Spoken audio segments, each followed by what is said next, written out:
The clinking of silverware against fine china was the only sound that dared to challenge the oppressive weight of the silence. It was a heavy, expensive silence, curated to fill the cavernous dining room of the Galloway estate. At the head of the table, Marcus Galloway, a man whose presence was as solid and unyielding as the mahogany he sat upon, surveyed his domain. His gaze, a tool he sharpened daily on the whetstone of corporate takeovers, swept over his family and landed, as it always did, with a thud of disappointment on his son-in-law, Ethan. Ethan felt the look more than he saw it. He had grown accustomed to it over the past 5 years, a dull, familiar pressure behind the eyes. He kept his own gaze lowered, focused on the intricate dance of his knife and fork over a piece of salmon he had no appetite for. Beside him, his wife, Amelia, shifted in her seat. The rustle of her silk dress was a prelude, a sound he had learned to recognize as the drawing of a curtain before a particularly nasty piece of theater. Marcus cleared his throat, a sound like gravel being dumped on a marble floor. "Julian tells me the bids for the Horizon project are being finalized next week," he announced, directing the statement to the room at large, but aiming it, as always, at Ethan. Julian, Amelia's younger brother and a recent, unimpressive addition to the family firm, puffed up his chest. "That's right, Dad. We're in the final running. It's between us and some faceless conglomerate from the city. But our legacy, our name, that still counts for something." "It had better," Marcus grumbled. "This project would secure Galloway construction for the next decade. It's everything." He then turned his full attention to Ethan. The air chilled. "Architecture, Ethan. That's your field. What do you make of a project of that scale? Must seem like a fairy tale from where you're sitting, sketching out kitchen extensions and attic conversions."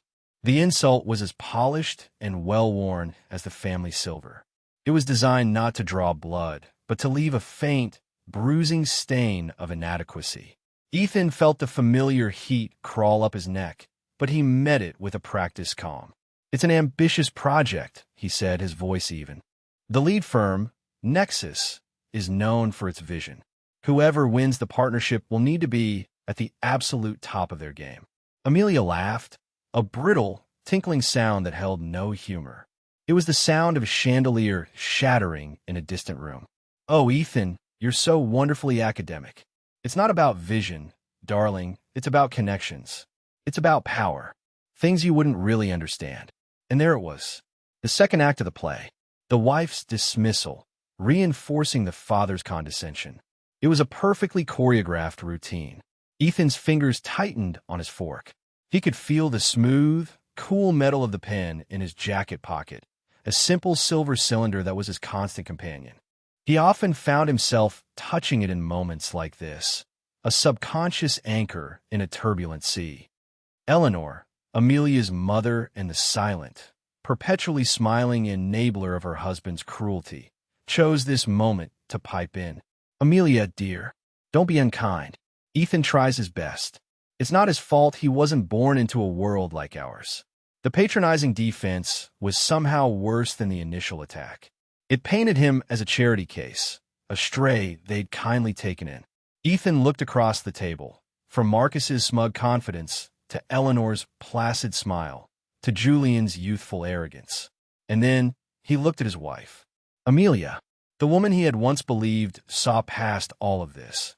The woman who had once claimed to love the quiet world he built, not the loud one she inhabited. Her face was a mask of casual superiority. She was enjoying this. She was feeding on it. He had thought tonight might be different. It was their 5th anniversary. He had suggested a quiet dinner, just the two of them. But Amelia had insisted they celebrate with her family, to properly mark the occasion. Now he understood. It wasn't a celebration. It was a performance, a reaffirmation of the family hierarchy. The final blow came, as it always did, from Amelia. She had been reminiscing with her brother about her university days, a time before Ethan. They were laughing about a former boyfriend, a dashing young man from an old money family named Sebastian, who had apparently gone on to become a hedge fund tycoon. "God, I really thought Sebastian was the one," Amelia sighed, dabbing her lips with a napkin. She looked at Ethan then, a strange, cruel light in her eyes. She smiled, a slow, deliberate curving of her lips that was meant to be seen by everyone. "You know, darling," she said, her voice carrying across the table like a thrown dart, "I was just thinking, if Sebastian had asked me to marry him then, I would have said yes in a heartbeat. It's funny how things turn out. You were always the second choice, really." The statement landed. Simple, devastating, final. The clinking of cutlery stopped. Julian snickered. Marcus wore a look of profound, smug satisfaction. Eleanor looked down at her plate, a silent accomplice. The air crackled with Ethan's humiliation. It was a thick, suffocating thing, a poison gas that filled the room, and he was the only one they expected to breathe it. But this time, something was different. The familiar heat that rose in his chest didn't stop at his neck. It didn't curdle into shame or frustration. Instead, it burned clean, melting away 5 years of patient endurance, 5 years of quiet hope, 5 years of carefully managed love. It hardened into a single, sharp point of clarity. The play was over. The curtain had to fall. He let the silence stretch for a beat, letting them all savor the moment they had created. He met Amelia's triumphant, challenging gaze. He saw not the woman he loved, but a stranger who had taken pleasure in his pain. He slowly, deliberately, placed his knife and fork together on his plate, the gesture precise and final. He didn't raise his voice. He didn't slam his fist. He simply looked at her, his eyes suddenly as cold and clear as a winter sky. And he spoke 2 words. "It's done." He stood up, the legs of his chair making a soft, scraping sound on the polished floor. He placed his linen napkin neatly beside his plate. He gave a small, almost imperceptible nod to no one in particular. Then, without another word, without a backward glance, he turned and walked out of the dining room, his footsteps echoing in the stunned, ringing silence he left behind. The heavy oak door of the Galloway mansion closed behind Ethan with a soft, definitive click. The sound was a period at the end of a long, painful sentence. For a moment, he just stood on the manicured flagstone steps, breathing in the cool night air. It felt like the first clean breath he had taken in 5 years. The oppressive, perfumed atmosphere of the house receded, replaced by the scent of damp earth and distant rain. He didn't feel rage. He didn't feel heartbreak. What he felt, to his surprise, was a profound and liberating sense of peace. The weight was gone. He walked down the long, winding driveway, his sensible leather shoes crunching on the gravel. The Galloways' home was a monument to their own perceived importance, a sprawling Tudor-style behemoth that loomed against the night sky, its windows glowing like judgmental eyes. He remembered the first time Amelia had brought him here. He had been a young architect, just starting his own small practice, full of ideas and a quiet but fierce ambition. He had been intimidated, not by the wealth, but by the sheer, unshakable certainty of it all. The Galloways didn't just have money. They had a belief system built around it, a religion in which net worth was the sole measure of a soul's value. He had fallen in love with Amelia, or so he'd thought. She had seemed different then, a spark of rebellion in her eyes. She claimed to be tired of her parents' world, of the endless talk of mergers and social climbing. She was drawn to his passion, to the way his eyes lit up when he talked about the interplay of light and space, about creating homes that were not just structures but sanctuaries. He had believed her. He had believed that their love could build a bridge between their 2 worlds. But a bridge needs foundations on both sides. Over the years, he had watched as the pressure from her family slowly, inexorably, eroded her side of the structure. The casual dismissals of his work became more frequent. The jokes about his income became sharper. His world, which she had once claimed to find so fascinating, became a source of embarrassment to her. His quiet dedication was reframed as a lack of ambition. His integrity was seen as naivete. He was the project, the fixer-upper she had taken on, and her family was the chorus of disappointed inspectors, constantly pointing out his flaws. He reached his car, a modest but well-maintained sedan that had been the subject of countless sneering remarks from Marcus. A man drives his reputation. Ethan, his father-in-law, had boomed on more than one occasion. gesturing to his own gleaming Bentley. This is a whisper. Ethan had always just smiled. He didn't need his car to shout for him. As he started the engine, his mind drifted back to specific moments, a catalog of 1,000 tiny cuts that had finally led to tonight's mortal wound. There was the Christmas he had spent weeks designing and handcrafting a beautiful, intricate wooden jewelry box for Amelia, only for her to unwrap it with a polite, vacant smile before turning with genuine excitement to the diamond tennis bracelet from her parents. The box had disappeared into a closet, never to be seen again. There was the time Marcus had cornered him in his study, a glass of ludicrously expensive scotch in hand. "Listen, son," he'd said, draping a heavy arm over Ethan's shoulders. "I know things must be tight for you. Let me help you out. We could set you up in the acquisitions department at the company. It's not as creative as what you do, but it's a real job, a real salary. Amelia deserves a certain lifestyle. You know, the offer was presented as generosity, but it was a cage, baited with security and designed to clip his wings." He had politely declined, and Marcus's disappointment had been palpable, a father-in-law mourning the son-in-law he could have bought and paid for. The most painful memory, however, was Amelia's complicity. Her slow transformation from his defender to a silent spectator, and finally, to an active participant in his humiliation. He remembered a gallery opening a year ago. He had been explaining a piece of art to a friend when Amelia had walked over, linking her arm through his. "Don't mind Ethan," she'd said to the group with a laugh. "He gets lost in his little world of art and design. It's sweet, really." Meanwhile, the rest of us have to live in the real world. She had thought it was a charming, self-deprecating comment. But he had heard the truth. His world is not the real world. His world is lesser. "You were always the second choice." The words echoed in the quiet of the car, but they had lost their power to wound. They were no longer an insult. They were a diagnosis, a clear, clinical assessment of a relationship that had been sick for a very long time. He had been trying to save a patient that had no desire to be healed. He drove through the sleeping, manicured suburbs, past the grand houses and gated communities. He passed the turn-off for the modern, comfortable apartment he shared with Amelia, a space he had designed to be a haven, but which had slowly become a battleground of mismatched expectations. He didn't even slow down.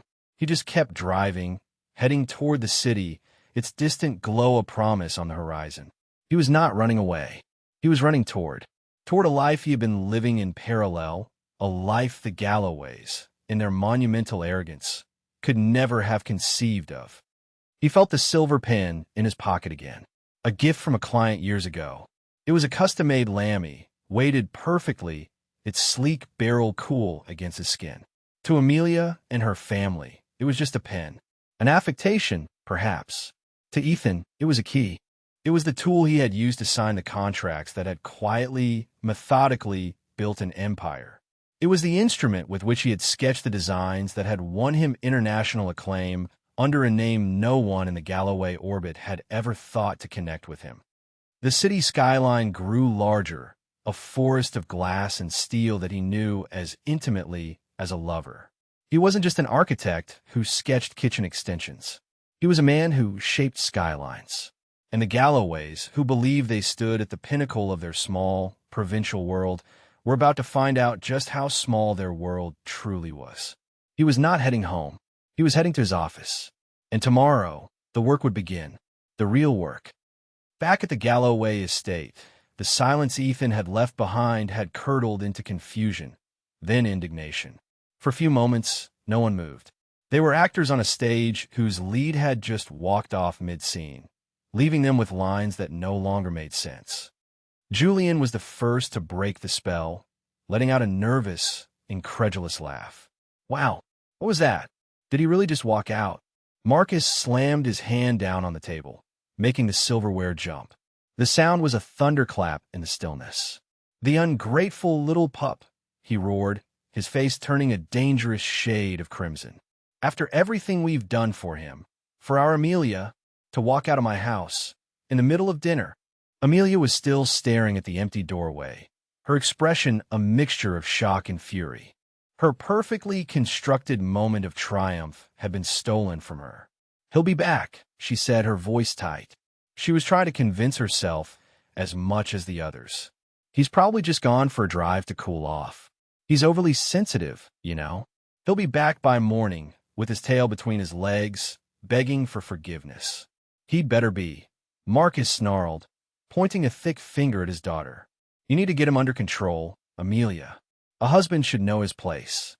This is what happens when you marry beneath you. They have no concept of gratitude or decorum." Eleanor patted her daughter's hand. "Don't you worry, dear. Your father is right. He's just having a tantrum. He knows which side his bread is buttered on. He relies on you, on us. He has nothing without you." This was the consensus. This was the narrative they agreed upon. Ethan was weak. Ethan was dependent. Ethan was a child who had thrown his toys from the pram. They spent the rest of the dinner reinforcing this belief, their voices rising in a chorus of self-assurance, each one adding another brick to the wall of their own delusion. They dissected Ethan's flaws, laughed at his modest life, and speculated on the pathetic, lonely night he must be having. They were so busy admiring the strength of their own fortress, they never once thought to check the foundations. Meanwhile, miles away, Ethan was stepping out of a private elevator that opened directly into a space that would have shattered their reality. It wasn't an apartment. It was the entire top floor of one of the city's newest and most prestigious skyscrapers. The Ethelred Tower, a building he had designed, a building his secret company had built. The space was a masterpiece of minimalist design.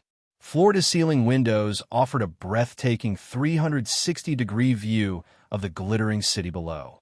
The furniture was sparse but exquisite, each piece a work of art. This wasn't just a home, it was a statement. This was the real world, his world.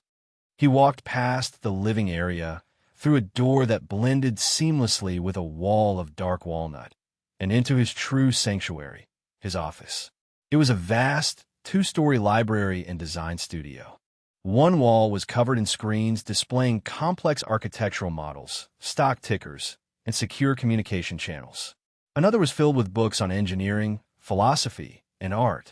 In the center of the room, on a massive drafting table made of a single slab of polished concrete, lay the blueprints for the Horizon project. He took the silver pen from his pocket. He was not Vance, the reclusive genius architect. He was Ethan Vance. The initials had been a simple, practical choice for a man who valued his privacy, a way to keep his professional life separate from the one he had been trying to build with Amelia. He had never intended it as a deception, merely a division. He had hoped, one day, to merge those two worlds, to show Amelia the full scope of his life and have her celebrate it with him. Tonight, she had shown him that was a fool's dream. She didn't want his world. She had wanted to shrink his world to fit her own narrow, gilded cage. On one of the screens, an email alert blinked. It was from his legal team. The subject line read, "Galloway Construction, Final Due Diligence Portfolio." He sat down in a chair that was the physical embodiment of ergonomic perfection and clicked it open. For the past 6 months, at the request of the city's development council, his firm had been doing a deep, forensic analysis of the two final bidders for the Horizon Partnership, Galloway Construction and a major international competitor. He knew everything. He knew about the two bad investments Marcus had made, trying to keep up with bigger players. He knew about the second mortgage on the family estate. He knew that their company, which appeared from the outside to be a bastion of old money stability, was in fact a house of cards, leveraged to the hilt. They needed the Horizon project not just to secure their future, but to survive the next fiscal year. He pulled up a new file. It was a personal one he had been compiling for months, a grim accounting. It was a list of every slight, every insult, every moment of casual cruelty. Christmas 2019, the handmade jewelry box. August 2020, Marcus's job offer. February 2021, Amelia's real-world comment. He scrolled through dates and incidents, a litany of disrespect. He stopped at the bottom and typed today's date. October 12th, 2023. 5th anniversary dinner. You were always the second choice.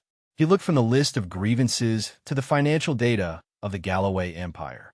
He looked at the blueprints for the project that held their salvation in its design.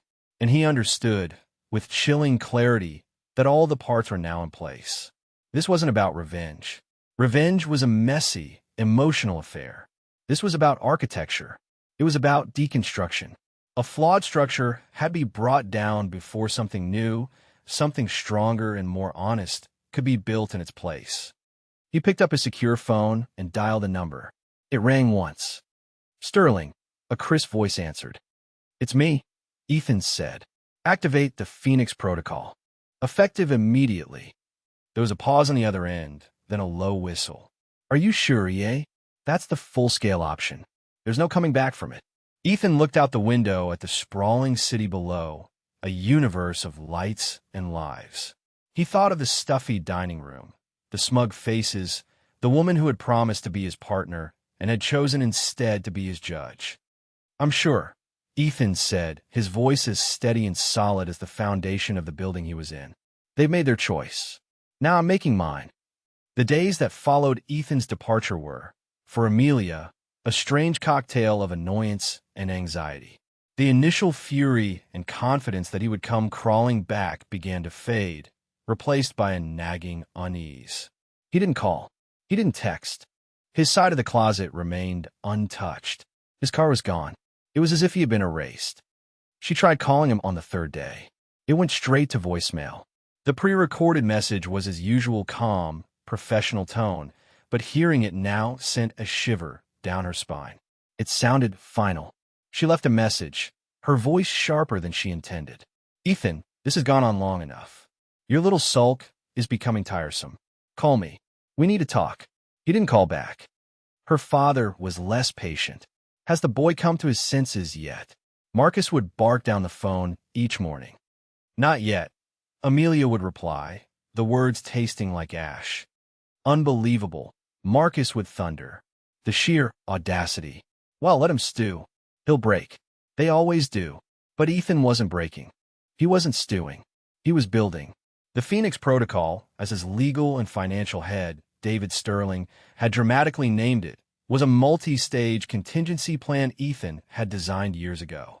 It was a strategic dismantling of his public-facing, modest life and a simultaneous, controlled reveal of his true one.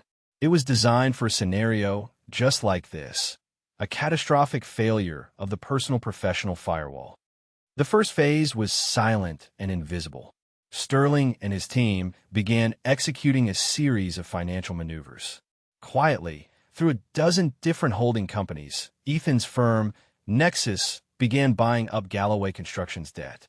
Marcus, blinded by his desperate need for capital to keep the company liquid while he awaited the Horizon Project decision, was taking loans from secondary and tertiary lenders, unaware that the ultimate benefactor of his high-interest payments was the son-in-law he so openly despised.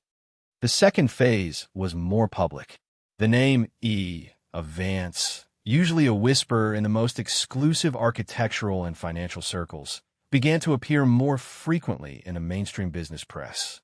A feature in Forbes, titled "The Reclusive Architect Who Builds Empires," detailed the staggering success of Nexus Arch Design. It spoke of a visionary who blended artistry with ruthless business acumen. The article was accompanied by a silhouette, maintaining the founder's famous anonymity, but the message was clear: a major power player was stepping out of the shadows. Amelia saw the article. A friend sent it to her with a message. "Isn't this the kind of stuff Ethan is into?" She glanced at it, her mind preoccupied. The name E of Vance meant nothing to her. She saw the word architect and thought of Ethan, but the scale of success described in the article was so far removed from her perception of her husband that she couldn't connect the two. It was like showing a child's drawing of a stick figure to someone and telling them it was a Rembrandt.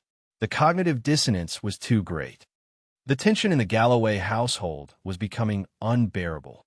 The Horizon Project decision was a week away, and the strain was showing. Julian was jumpy and irritable. Eleanor's smile was stretched so thin it was transparent. Marcus was a storm cloud of fury, his rages becoming more frequent and unpredictable. The family's entire future was balanced on this one contract, and the man they had all assumed was their emotional punching bag had vanished, taking with him the strange, stabilizing energy his quiet presence had provided. They hadn't realized how much they relied on his calm until it was gone. A week after the dinner, a sleek, black car with tinted windows pulled up to the Galloway estate. A man in a perfectly tailored suit stepped out. He was not a process server or a debt collector. He was a courier. He handed a single, heavy cream-colored envelope to the startled housekeeper. The envelope was addressed simply to the Galloway family. They gathered in the study: Marcus, Eleanor, Amelia, and Julian. The atmosphere was thick with foreboding. Marcus snatched the envelope and tore it open with a trembling finger. Inside was not a letter, but 4 invitations. They were printed on thick, expensive cardstock, the ink a deep, burnished gold. The invitation read, "You are cordially invited to attend a private presentation concerning the future of the Horizon Project and Galloway Construction. Hosted by Vance, CEO of Nexus Arch Design. Tomorrow, 10 a.m. sharp. The Ethelred Tower, 100th floor." Amelia's blood ran cold. Nexus Arch Design, the company from the Forbes article, the lead firm on the Horizon Project, their potential savior. "My God," Julian whispered, his eyes wide. "They've seen our proposal. They want to meet. This is it." Marcus's face was a battleground of emotions. Relief, triumph, and a sliver of confusion. Of Vance himself, he breathed, the name tasting foreign and powerful on his tongue. "He wants to meet with us personally. He must be ready to sign. We've done it. We've won." Amelia wasn't so sure. A cold dread was beginning to bloom in her stomach. Why invite all of them? Why so formal? Why the Ethelred Tower? She remembered Ethan mentioning it once, his eyes alight with a passion she had dismissed as a professional quirk. "It's the most perfectly realized residential structure built in the last 50 years, he had said. "A true masterpiece." She looked at the invitation again. Avanci. The initials teased at the edge of her memory. Vance. She thought of her husband, Ethan Adam Vance, his full name, a name she had only seen on their wedding certificate, a name she had never, not once, used. A wave of nausea washed over her. No, it was impossible. It was a coincidence. A cruel, insane coincidence. Ethan was a small-time architect. He designed sunrooms and patios. He drove a sensible car. He was her second choice. He was nothing. But the seed of doubt had been planted. It was a tiny, terrifying seed, but in the fertile ground of her growing anxiety, it was beginning to sprout. She looked at her father, who was already on the phone with his tailor, discussing what suit to wear to meet the great of Vance. She looked at her brother, who was fantasizing about the new sports car he would buy. She looked at her mother, who was already planning the celebratory party. And for the first time, she saw the cracks in the foundation of their world. For the first time, she felt a tremor of fear. Not fear of losing Ethan, but fear of who Ethan might actually be. She spent the night in a state of suspended panic, her mind racing, replaying every conversation, every dismissed comment, every overlooked detail of the past 5 years. The puzzle pieces were all there, scattered and meaningless on their own. But now, a horrifying picture was beginning to emerge. The quiet man she had married, the man she had so casually and cruelly broken in front of her family, was not the man she thought he was. And she had a sinking feeling that tomorrow, at 10 a.m., she was going to find out exactly who she had thrown away. The next morning, the Galloway family arrived at the Ethelred Tower in a state of high anticipation. Marcus, dressed in his most powerful-looking suit, strode into the lobby as if he already owned the place. Julian trailed in his wake, trying to emulate his father's confident swagger. Eleanor and Amelia followed, Eleanor with a serene smile plastered on her face, Amelia feeling like a prisoner being led to her own execution. The lobby was an echoing cavern of white marble and glass, so quiet it felt sacred. A woman with a sleek haircut and an inscrutable expression greeted them. "The Galloway party? Mr. Vance is expecting you." This way, please. She led them not to a bank of public elevators, but to a single, unmarked door that slid open to reveal a private elevator car. The ride up was silent and swift. There were no buttons, no floor indicators. It just ascended, a smooth, silent journey into the sky. Amelia felt her ears pop. 100 floors. The height was dizzying. The doors opened not into a reception area, but directly into the space itself. Amelia gasped. It was the place from her nightmares, the place her dawning horror had imagined. A vast, sun-drenched penthouse with windows that looked out over the entire world. The view was so immense, so powerful, it felt like a form of judgment. And there, standing in the center of the room, his back to them, looking out over the city, was a man. He was dressed in a simple, dark gray suit that fit him perfectly. He was holding a single silver pen. He turned, slowly. It was Ethan. The collective intake of breath from the Galloway family was the only sound in the room. Marcus froze mid-stride, his jaw slack, his face a mask of utter, uncomprehending shock.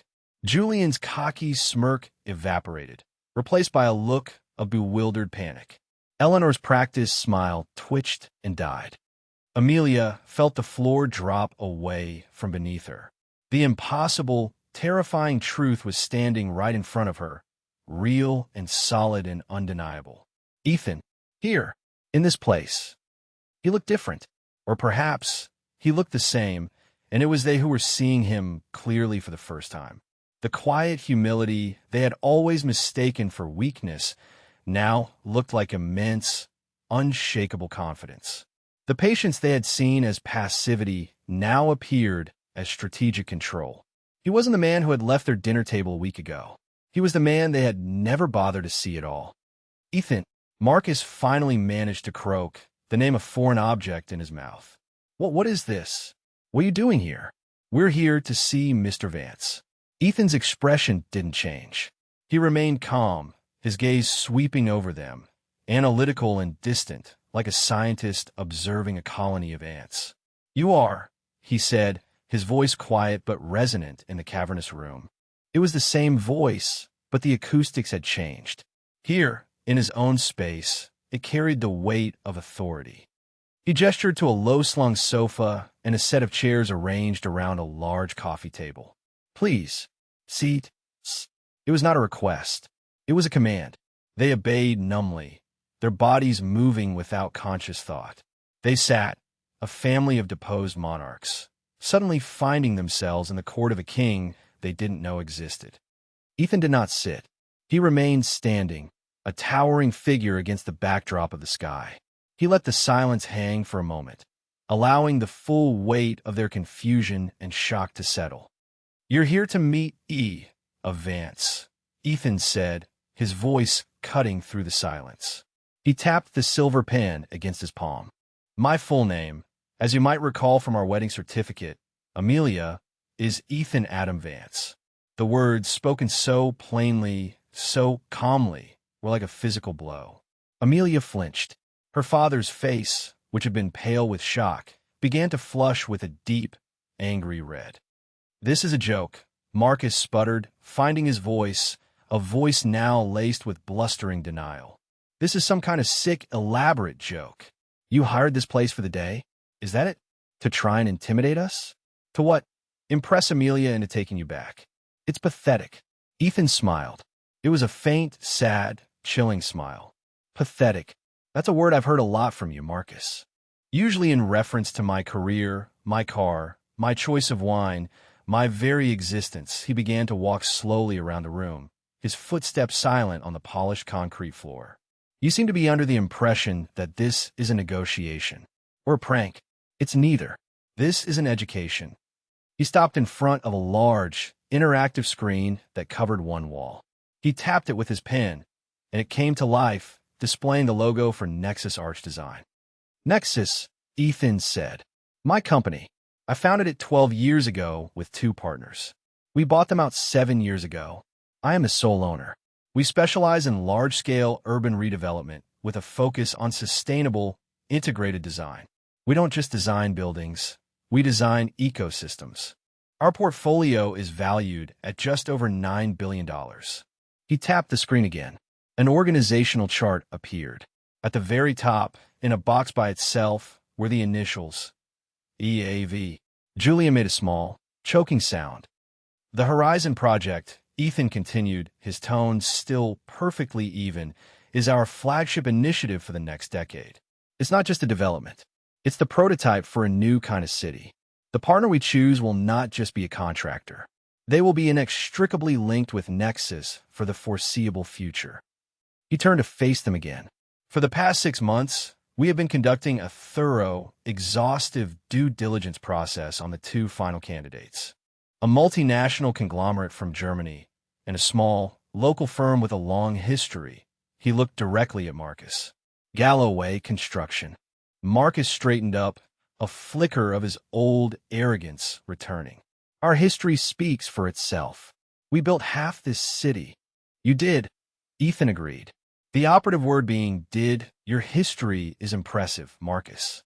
Your present, however, he walked over to the coffee table. On it was a single, thick, leather-bound report. He tapped it. This is our report on your company. It details your current financial situation, the over-leveraged assets, the precarious lines of credit, the 2 disastrously speculative land deals you made in the last 18 months, trying to play with the big boys. Marcus's face went white. These were secrets he thought were buried deep in his accountant's office. It also details a series of short-term, high-interest loans you've taken out recently to maintain liquidity. Ethan went on, his voice relentless. Loans you took from a variety of smaller, independent lenders. Or so you thought. He paused, letting the implications sink in. It's amazing what you can do with a network of holding companies. All of that debt you've been racking up, for the past 3 months, every dollar of it has been flowing back to one place. He gestured around a magnificent room. To me, the room fell completely silent. The only sound was the faint hum of the air circulation system. The Galloways looked like figures in a wax museum, frozen in attitudes of horror and disbelief. Ethan finally looked at Amelia. His gaze was no longer cold or analytical. It was filled with a deep, profound sadness. 5 years, Amelia. I gave you 5 years of my life. I loved you. I believed in the woman I married. The woman who said she didn't care about money or status. But she died, didn't she? Or maybe she never existed at all. Maybe she was just a projection of what I wanted to see. He took a step closer. You sat at that table and you told me, in front of your family, that I was your second choice. You said it to hurt me. You said it to diminish me, to put me in my place. And you succeeded. You finally made me realize what my place was. He looked from her to her father. Your place is not as a partner on the Horizon Project. Your company is a relic. Your business practices are outdated. And your ethics, he let the word hang in the air, are incompatible with ours. As of this morning, Nexus has formally rejected Galloway Construction's bid. The partnership is going to the German firm. No, Marcus Guisperth. It was a prayer, a plea. And as the primary creditor for the majority of your company's debt, Ethan continued, his voice dropping to an almost conversational tone, I will be calling in those loans. All of them. Effective Monday morning. This was it. The quiet bomb he had been constructing for a week. The one he had been building, in some ways, for 5 years. It wasn't just a rejection. It was an extinction-level event. Marcus stared at him, his mouth opening and closing like a fish. He was trying to form words, threats, pleas, but his brain had short-circuited. The entire foundation of his world, his company, his wealth, his identity, had just been vaporized in a single, calm monologue. Julian was crying silently, tears tracking down his pale cheeks. Eleanor was staring at her hands, her face ashen. And Amelia was looking at Ethan as if seeing a ghost. A ghost of the man she married, the ghost of the life she could have had, the ghost of her own colossal, life-altering mistake. The man she had called her second choice had just revealed that he was the one who had been holding all the cards, making all the choices, all along. And she had just thrown the game away. The aftermath was a symphony of falling dominoes. The silence in the penthouse was broken by Marcus Galloway, who finally found his voice. It wasn't the roar of a titan, but the wheezing gasp of a man who had been punched in the soul. "You can't," he stammered, his eyes wild with desperation. He lurched to his feet, swaying slightly. "You can't do this. This is my life's work. My father's work." It was. Ethan corrected him, his voice devoid of pity. "And you squandered it. You leveraged it, you risked it, and you lost. This isn't personal, Marcus. It's business. That's a phrase you're fond of, isn't it?" Ethan was mirroring him, using his own callous logic against him. It was a cruel, perfect reflection. But we're family," Eleanor cried out, her composure finally shattering. It was the first time Ethan had ever seen her mask of serene detachment crack. "You're our son. You can't do this to family." Ethan turned his gaze on her, and for the first time, there was a flicker of something other than calm in his eyes. It was a deep, weary disappointment. "Was I family, Eleanor? Was I family when you sat by and watched your husband and daughter belittle me for 5 years? Was I family when you told Amelia not to be unkind because it wasn't my fault I wasn't born into your world? Family doesn't have a price of admission. Family doesn't require a certain income level. You taught me that, ironically. You taught me what family isn't." He then turned his full attention back to Amelia. She was still sitting, frozen, her face a pale, tear-streaked canvas of devastation. The reality of her situation was crashing down on her in waves. It wasn't just that she had lost a wealthy husband she never knew she had. It was that she had actively, willfully destroyed the man she thought he was for not being the man he actually was. The irony was a blade twisting her gut. "Ethan," she began, her voice a broken whisper. "I didn't know that," Ethan said, the single word cutting deeper than any lengthy diatribe, "is the entire point. You didn't know. You never tried to know. You never asked. You looked at me, and you saw a reflection of your own fears, a life of mediocrity. You never once considered that you were looking through the wrong end of the telescope." He walked back to the window, turning his back on them once more. It was a dismissal. The audience was over. "Sterling will be in touch with your lawyers on Monday, Marcus. I would advise you to listen to what he has to say. He may present an option that allows you to avoid complete ruin, in exchange for certain considerations. A sliver of hope." Ethan was offering a plank, not a lifeboat. "What considerations?" Marcus asked, his voice hoarse. Ethan didn't turn around. "A full, public transfer of all Galloway construction assets to a trust that will manage the pensions and severance packages of your employees. You built half this city on their backs. They won't pay the price for your arrogance," he paused. "And a full, public apology from you, Amelia. Not to me, to your own integrity." This was the final twist of the knife. It wasn't about money. It was about morality.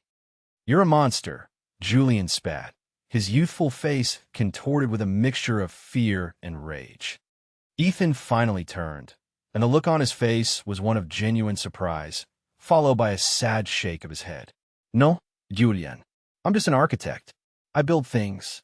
And sometimes, before you can build, you have to clear the site.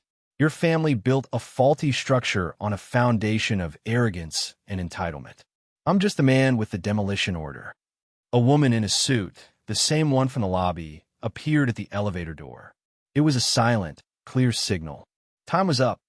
Defeated, the Galloways rose. They were no longer titans of industry, a proud local dynasty. They were just 4 people stripped bare, their hubris lying in ruins around them. As they shuffled toward the elevator, a line of condemned prisoners, Amelia stopped. She turned back, her eyes pleading. "Ethan, is there nothing left?" she asked, her voice cracking. "Of us." Ethan looked at her for a long moment. He saw the beautiful woman he had fallen in love with, the ghost of the partner he had hoped for. But he also saw the casual cruelty, the years of small betrayals, the gaping void where respect should have been. "When you build a house," he said softly, the architectural metaphor coming naturally to him, "you need a strong foundation. Love, trust, respect. Our foundation was built on sand, Amelia." And the tide came in. All that's left is the wreckage. The elevator doors slid shut, leaving Ethan alone in the silence of his penthouse. the king of a kingdom he had never wanted to rule alone. He did not feel triumphant. He did not feel vindicated. He just felt quiet. The storm had passed, and now came the stillness. He sank into a chair, the silver pen falling from his numb fingers and clattering on the floor. The sound echoed in the vast, empty space. It was the sound of a chapter closing definitively and forever. The weeks that followed were a blur of legal documents and public humiliation for the Galloway family. The news that Galloway Construction had been acquired by a trust managed by Nexus Arch Design sent shockwaves through the local business community. The official story, carefully crafted by David Sterling's PR team, was a strategic restructuring to ensure the company's long-term viability, but everyone knew what it was, a takeover. A bleu de l'escu. Marcus Galloway, a man who had lived his life in the spotlight of local acclaim, disappeared from public view. He was forced to sell the family estate, the grand Tudor mansion that had been the backdrop for so much of Ethan's humiliation, to cover personal debts. The Bentley was repossessed. The membership at the country club was rescinded. Marcus, stripped of the trappings of his wealth, seemed to shrink, becoming a stooped, gray man, haunted by the ghost of his own importance. Julian, without the safety net of the family business, was forced to get a real job. He ended up in a mid-level sales position for a building supply company, a universe away from the corner office he had always assumed was his birthright. The experience of having to earn a living, of being judged on his own merits rather than his last name, was a harsh but necessary education. Eleanor, adrift without her social standing, attempted to maintain appearances, but the smiles no longer reached her eyes. Her friends, the same people who had once flocked to her lavish parties, now whispered about her family's downfall behind her back. She was a tragic figure, a queen in exile with no kingdom to mourn her. And Amelia bore the brunt of the social fallout. The story of the disastrous anniversary dinner and its aftermath had leaked, as such stories always do, becoming a piece of delicious local gossip. She was seen as the woman who had thrown away a diamond because she thought it was a stone. She lost her friends, her home, and her identity. She moved into a small, generic apartment, the kind of place she would have once driven past without a second glance. She tried to contact Ethan once more. She wrote him a long, rambling letter, full of apologies and recriminations, of self-pity and genuine remorse. She admitted everything, her shallowness, her cruelty, her fear. She didn't ask him to take her back. She asked for his forgiveness. Ethan read the letter in his penthouse office. He felt a pang of the old affection, a ghost of the love he had once had for her. But it was like looking at a photograph of a person who no longer existed. He did not reply. Forgiveness was something she had to find for herself. His silence was not a punishment. It was a boundary. It was the final, necessary wall in the new life he was constructing. One evening, about 3 months after the confrontation, Ethan was working late, sketching out a new idea on his drafting table. His private elevator chimed. He wasn't expecting anyone. He watched the door with a sense of weary curiosity. The door slid open, and Julian Galloway stepped out. He looked different, thinner, humbled. The arrogant swagger was gone, replaced by a hesitant uncertainty. He was holding a small, clumsily wrapped package. "I know I have no right to be here," Julian said quickly, his voice nervous. "Your security chief let me up. I begged him." Ethan leaned back, crossing his arms. He said nothing. He simply waited. "I came to say I'm sorry," Julian said, the words sounding like they had been practiced. "No, that's not right." He took a deep breath, and for the first time, Ethan saw a glimmer of the man Julian might become, not the boy he had been. "I came to thank you." Ethan raised an eyebrow. "You were right," Julian continued, his gaze fixed on the floor. "About everything. My dad, my whole family. We were living in a bubble. We thought we were the center of the universe. I treated you horribly, because you were different, because you didn't fit into our world. We never stopped to think that maybe our world was the one that was too small." He shuffled his feet. "Losing everything, it's been the worst and best thing that ever happened to me. I have a job, a real job. I'm not very good at it yet, but I'm learning.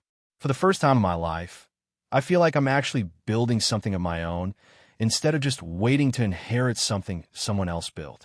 He held out the package. It's stupid, but I wanted to give it to you. Ethan took the package.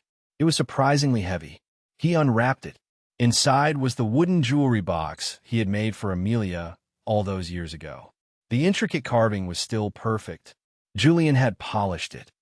I found it when we were clearing out the house, Julian explained, a flush creeping up his neck. In the back of Amelia's closet. She'd never even taken it out of the original gift box. I know it's not a diamond bracelet, but I figured you might want it back. Ethan looked at the box. It was a tangible symbol of his own naivete, of a love that had been unrequited and unappreciated. But it was also a symbol of his own talent, his own heart, a piece of himself he had given freely. Thank you, Julian, Ethan said, his voice genuine. This means a great deal. He looked at the young man standing before him, no longer a caricature of privilege, but a person struggling toward authenticity. He saw a flicker of hope. Maybe not all the Galloways were a lost cause. One more thing, Julian said, finally meeting Ethan's eyes. Amelia. She's not doing well, but she's trying.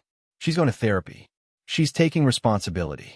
I don't know if she'll ever be the person you wanted her to be, but she's not the person she was anymore. It was an olive branch, une expectée d'alliance, a plea for a future that might not involve forgiveness, but could, perhaps, one day, involve peace. Ethan nodded slowly. Thank you for telling me. After Julian left, Ethan stood holding the box for a long time. He didn't feel anger or sadness. He felt a sense of closure. The box was not a painful reminder. It was a beautiful object, a testament to a part of his life that was now over.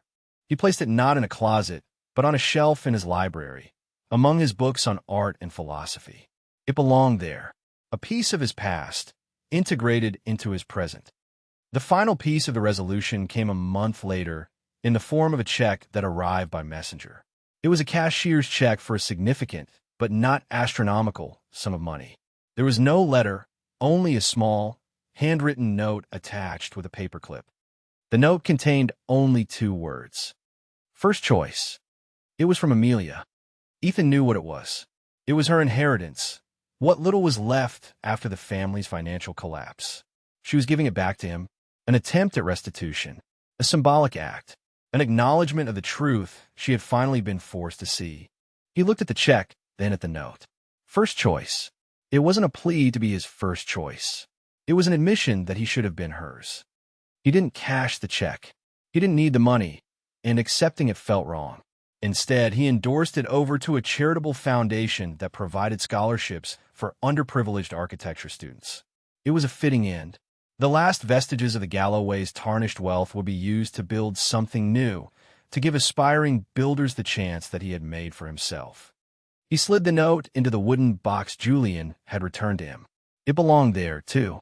A final, quiet postscript to a long and painful story. He closed the lid. It was done. For good this time. The Phoenix Protocol was complete. The old world was ashes, and from them, something new was rising.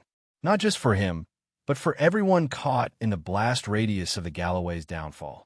The employees of the former Galloway construction were secure in their jobs, working for a company that was now stable and forward-thinking. Julian was on a path, however rocky, toward becoming his own man. Even Amelia, stripped of everything she had valued, was being forced to excavate her own soul to find out if there was anything of worth buried beneath the rubble. Ethan stood at his window, looking out at the city he helped to shape. The sun was setting, painting the sky in hues of orange and purple. It was beautiful. He was alone, but he was not lonely. His life was full of work he loved, challenges that excited him, and a profound sense of peace that came from living a life of integrity. He had not sought revenge. He had sought balance. He had not set out to destroy the Galloways. He had simply refused to allow them to continue to disrespect him. He had held up a mirror, and they had shattered against their own reflection. The ultimate lesson was not about the power of wealth or status. It was about the quiet, unshakable power of self-worth. True value is not determined by the labels others put on you, but by the standards you set for yourself. Respect is not something you can demand. It is something you must command, first and foremost, from yourself. And sometimes, the most powerful thing you can do is to calmly, quietly, and definitively walk away from a table where you are no longer being served. The greatest structures are not built of steel and glass, but of dignity and integrity. And Ethan Vance was, above all else, a master builder. He had cleared the site, laid a new foundation, and now the sky was the only limit. He picked up his pen and turned back to his drafting table, ready to design the future.